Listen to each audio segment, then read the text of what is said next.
dan kami telah meridhoi kalian di dalam agama Islam yang kalian anut, kata Allah Subhanahu wa taala.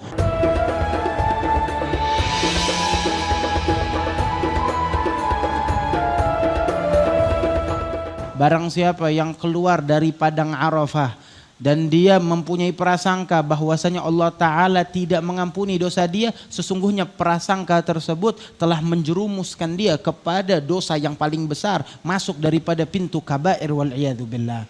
Dan kita cari rahmat juga di sini. Mudah-mudahan perkumpulan kita ini tidaklah kita berpencar, tidaklah kita keluar, melainkan dosa-dosa kita diampuni oleh Allah Subhanahu wa taala.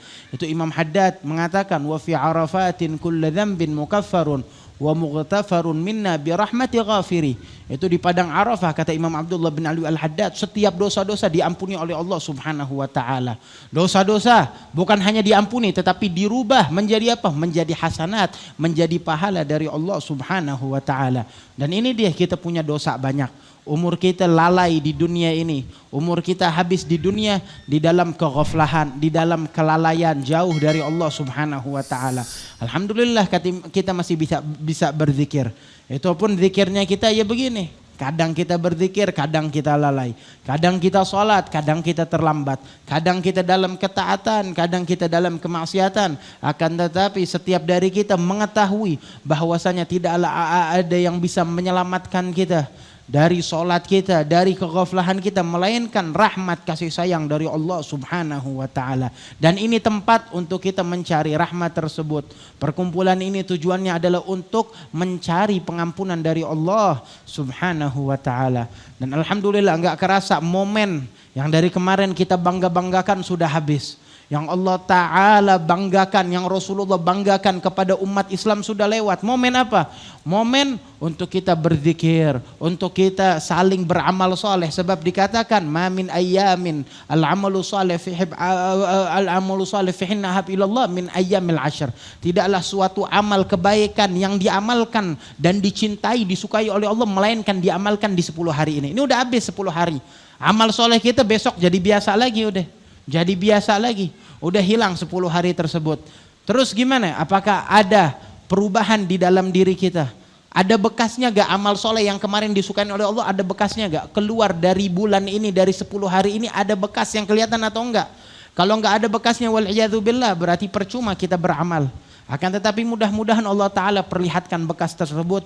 Allah Ta'ala karuniakan kita daripada kebersihan hati, bisa memahami daripada Al-Quran, bisa jalan di jalannya orang-orang soleh, bisa meneteskan air mata tatkala kita berzikir menyebut nama Allah atau mendengar daripada kisah-kisah orang soleh.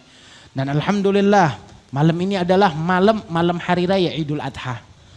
Hari ini juga hari raya. Kok bisa hari raya? Itu ada orang Yahudi datang ke Sayyidina Umar ibn al-Khattab. Dikatakan, wahai Amirul Mukminin, sesungguhnya di dalam Al-Quran ada satu ayat yang kalau ayat tersebut turun pada kami di hari tersebut akan kami jadikan hari raya. Apa ayat tersebut? Kata Amirul Mukminin. Dikatakan ayat tersebut adalah al-yauma akmaltu lakum dinakum wa atmamtu alaikum ni'mati wa raditu lakumul islam madina. Kata Allah, hari ini kata Allah kami telah menyempurnakan daripada agama. Maksudnya apa? Agama itu turun perlahan-lahan. Nabi Muhammad menjadi nabi 23 tahun, itu sedikit demi sedikit agama turun. Perintah dari Allah, syariat turun setiap hari, setiap bulan.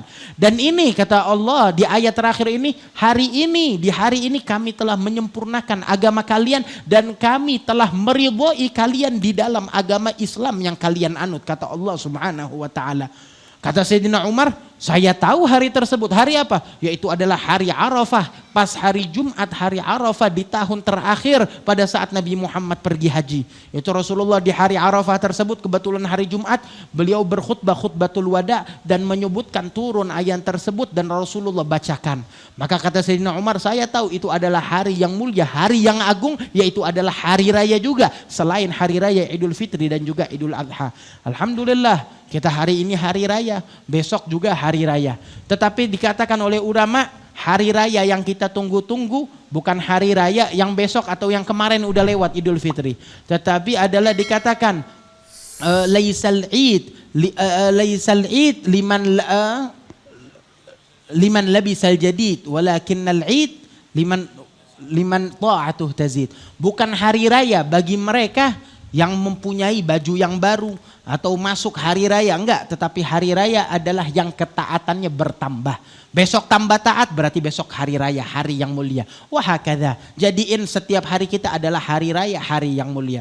Dan jangan lupa malam ini malam mulia. Malam hari raya Idul Adha itu dikatakan malam hari Id adalah malam yang dimuliakan oleh Allah. Hidupin malam tersebut dengan zikir. Hidupin malam tersebut dengan apa? Dengan qiyamul lail, dengan mengingat nama Allah. Ini habis gini kita sholat maghrib udah sholat jamaah insya Allah.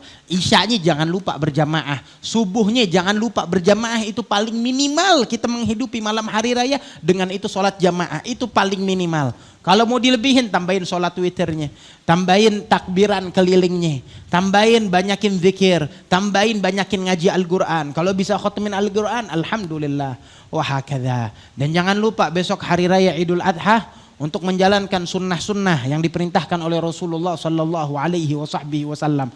Sunnah apa? Sunnah sholat raya, sholat Idul Adha. Di hari raya Idul Adha kita disunahin sholat Idul Adha. Tapi disunahin nama ulama, kalau hari raya Idul Adha kalau bisa keluar dari rumah, dari adzan subuh imsak, jangan makan, jangan minum dulu, tahan seakan-akan berpuasa sampai sholat. Tujuannya untuk apa? Untuk membedakan dengan Idul Fitri. Kalau Idul Fitri sunnahnya habis adzan subuh langsung makan, langsung minum, langsung batalin, jangan imsak. Tapi Idul Adha disunahin untuk kita berimsak. Sampai kapan? Sampai maghrib? Enggak, cuma sampai kita sholat Idul Adha. Kelar sholat, minum, makan. Cuma kalau punya daripada hewan sembelihan kurban, lebih afdol batalinnya dengan daging dari hewan kurban tersebut. Lebih afdol dagingnya bagian mana? Bagian hati. Bagian hati daripada hewan kurban, baik itu kambing atau sapi. Begitu. Jadi yang punya hewan kurban ambil nih afdoliyah ini, sunnah ini. Kapan lagi kita bisa ngerjain ini sunnah kalau nggak besok? Kebetulan kalau kita berkurban ya udah mau nggak mau kita amalin ini sunnah kalau bisa secepatnya. Kalau nggak kurban ya udah alhamdulillah kita masih bisa menjaga sunnah, menahan imsak sampai datang daripada waktu sholat. Wahakadha. Dan jangan lupa ini sholat besok hari raya Idul Adha ini sholatnya ini lebih mulia daripada Idul Fitri. Jangan gara-gara sibuk sama hewan korban udah deh nggak usah sholat Idul Adha, kan sunnah. Betul, masuknya waktu nyembelih itu kapan? Dari setelah sholat, dari setelah waktu sholat. Walaupun waktu yang pendek, 6.15, 6.20 itu udah kelar waktu sholat kurang lebih. Udah boleh motong, saya mau motong cepet-cepet. Enggak, jangan lupa sholat dulu. Kenapa? Sebab sholat di hari raya Idul Adha lebih afdol daripada sholat pada hari raya Idul Fitri. Kenapa? Siapa yang ngomong? Ulama yang ngomong. Sebab Allah menyatakan di dalam Al-Quran mengisbatkan sholat hari raya Idul Adha. Sholat idnya disebut di dalam Al-Quran apa? Fasalli li rabbika wanhar. Sholatlah kalian untuk Tuhan kalian. Dan setelah sholat apa? Sembelih. Sholat yang habis sholat kita menyembelih apa? Cuma sholat di hari raya Idul Adha. Sholat hari raya Idul Fitri kita nggak disunahin untuk nyembelih. Berarti ini kata ulama adalah mengafdoliyahkan, memuliakan sholat hari raya Idul Adha daripada Idul Fitri. Dan malam ini kita mulai takbiran. Habis sholat maghrib, dari masuk waktu maghrib daripada takbir mutlak. Waktunya takbir mutlak apa maksudnya? Takbir yang bebas, kapan aja lu takbir. Ngapain aja takbir, banyakin takbir.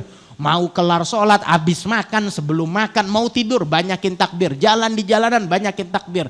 Masuk udah takbir mutlak. Sampai kapan? Sampai imam naik ke atas mimbar.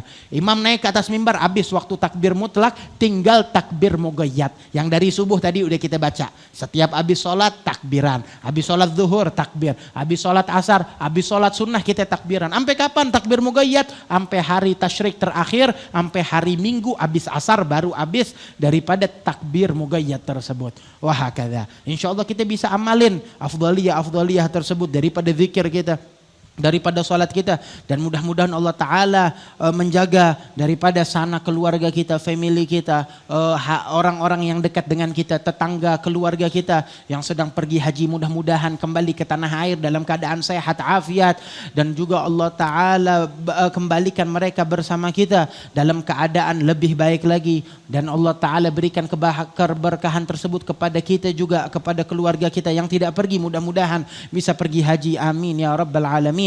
Mungkin karena udah dekat daripada waktu maghrib kita sampai sini saja, dan mudah-mudahan sebelum waktu maghrib ini kita banyakin istighfar dan juga berdoa kepada Allah Subhanahu wa ta'ala.